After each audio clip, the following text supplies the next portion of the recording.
So I'm going to install one of my carbon grips here. So goodbye. Have a good Thanksgiving. So it's wrapped. It has the notch in the end. Every time you put it on, check and make sure that it has a washer inside there. The washers are glued in, but they can come out. So just take a look in there and make sure that it's in there. Good. Pardon me. I have to get a nut down here.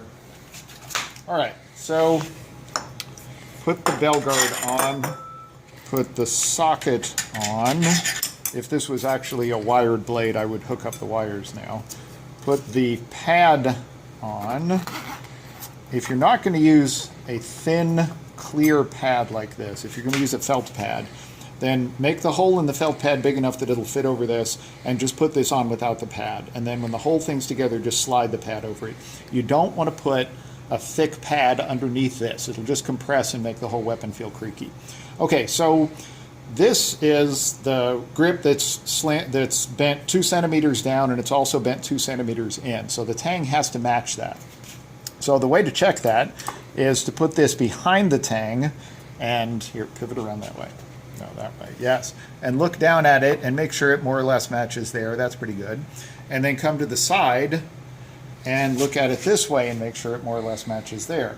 And it looks to me like it could still, there's a little daylight here, so it looks like it could still go that way a little bit. So this is my bending stick. Just put this about here and tweak it sideways a little bit. All you need is a piece of wood with a 3/8 hole. I think this is easier on the threads than a crescent wrench. Good, so that seems better.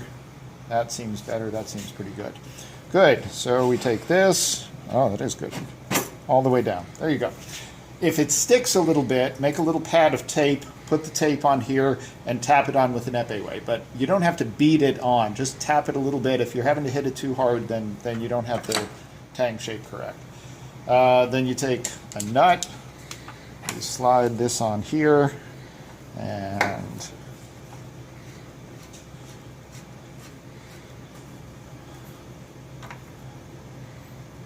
there you go. You don't have to torque it super tight. This is a pretty tight grip anyway on the tang, and if you torque it, you're just compressing the wood fibers. So, you know, just tight enough so that it doesn't wiggle. There we go.